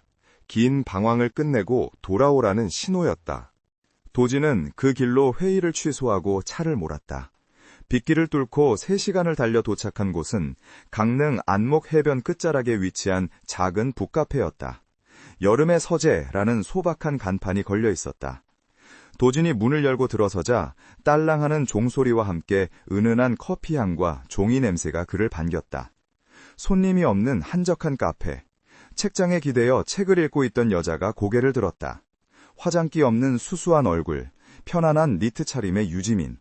그녀는 도진이 기억하는 그 어떤 모습보다 평온하고 아름다워 보였다. 어서 오세요, 손님. 지민이 장난스럽게 인사하며 다가왔다. 도진은 우산을 접어두고 성큼성큼 걸어가 그녀를 와락 껴안았다. 빗물 냄새와 그녀의 살냄새가 뒤섞여 묘한 안도감을 주었다. 너무 늦었잖아. 1년이나 기다리게 하는 법이 어디 있어. 미안해요. 나 자신을 꽉 채워서 오느라 좀 걸렸어요. 지민은 도진의 득에서 손을 떼고 그를 마주 보았다. 그녀의 눈빛은 이제 흔들리지 않았다. 과거의 상처도 죄책감도 모두 씻어낸 맑은 눈동자였다. 잘 지냈어. 얼굴이 좋아 보여. 네, 여기서 책도 읽고 글도 쓰고 동네 아이들한테 공부도 가르쳐주면서 지냈어요. 아빠가 원했던 내 모습이 이런 거였을까 생각하면서요. 그리고 매일 당신 생각했어요. 당신이 뉴스에 나올 때마다 얼마나 자랑스러웠는지 몰라요. 도지는 그녀의 손을 잡고 창가 자리로 이끌었다. 비 내리는 바다가 한눈에 들어왔다. 이제 충분해? 찾을 건 다 찾았어? 네, 찾았어요. 그리고 깨달았어요. 내가 찾아야 할 마지막 퍼즐 조각은 바로 당신이라는 걸. 지민의 고백에 도진의 눈가가 촉촉해졌다. 그는 재킷 안주머니에서 작은 상자를 꺼냈다. 1년 전 레스토랑에서 전하지 못했던 그 반지였다. 지민아, 넌 처음에 내 모든 것을 뺏으러 왔다고 했지. 맞아, 넌 성공했어. 넌 내 불안을 뺏어갔고, 내 고독을 뺏어갔고, 내 얼음 같은 심장을 가져가서 녹여버렸어. 네가 가져간 자리에 사랑이 채워졌어. 도진은 반지를 그녀의 손가락에 끼워주었다. 그러니까 책임져. 평생 내 옆에서 내가 다시는 텅 빈 껍데기가 되지 않게 지켜줘. 나랑 결혼해 줄래? 지민은 반지를 내려다보다가 활짝 웃으며 고개를 끄덕였다. 네, 그럴게요. 당신의 모든 것을 뺏은 대가로 제 모든 것을 당신에게 줄게요. 두 사람은 빗소리를 배경음악 삼아 깊게 입을 맞췄다. 파도 소리가 그들의 축복하며 부서졌다. 길고 긴 어둠의 터널을 지나 마침내 두 사람만의 완전한 세상이 열리는 순간이었다. 에필로그. 서울의 야경이 360도로 펼쳐지는 선우그룹 65층.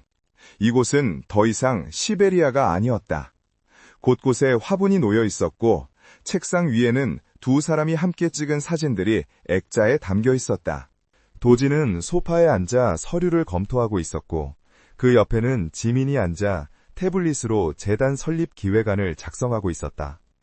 지민은 비서실장이 아닌 선우재단의 이사장으로서 사회공헌 사업을 이끌고 있었다. 그녀는 자신의 능력을 더 나은 세상을 만드는 데 쓰고 있었다.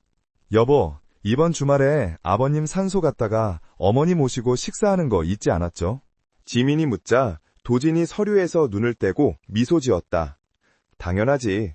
식당도 예약해뒀어. 당신이 좋아하는 한정식 집으로. 역시 강도진 회장님, 준비성 하나는 철저하시네요. 누구 남편인데 허술하게 굴면 혼나잖아. 도진이 자리에서 일어나 지민의 곁으로 다가왔다. 그는 뒤에서 그녀를 안으며 어깨에 턱을 괴었다. 창밖으로 화려한 서울의 불빛들이 별처럼 반짝였다. 지민아, 네? 행복하다. 믿기지 않을 만큼. 도진의 나직한 고백에 지민은 그의 손을 잡으며 대답했다. 나도요. 우리가 이 풍경을 함께 볼 수 있다는 게 꿈만 같아요. 처음 이 방에 들어왔을 때 지민은 이 도시를 내려다보며 복수를 다짐했었다. 도진은 이 높은 곳에서 홀로 고립되어 있었다. 하지만 지금 두 사람은 함께 서 있다. 그들은 더 이상 서로를 겨누는 칼과 방패가 아니었다. 그들은 서로의 등 뒤를 지켜주는 가장 든든한 아군이자 사랑하는 연인이었다. 도진이 지민을 돌려세워 그녀의 눈을 바라보았다. 사랑해, 내 세상의 전부. 사랑해요, 나의 우주. 두 사람의 실루엣이 창가에 하나로 겹쳐졌다. 그들 뒤로 펼쳐진 거대한 도시는 더 이상 차가운 정글이 아닌 그들이 함께 만들어갈 따뜻한 미래의 배경이 되어주고 있었다. CEO의 모든 것을 빼앗으려던 그녀는 결국 자신이 그의 전부가 되었고 그 역시 그녀의 전부가 되었다. 완벽한 해피엔딩이었다.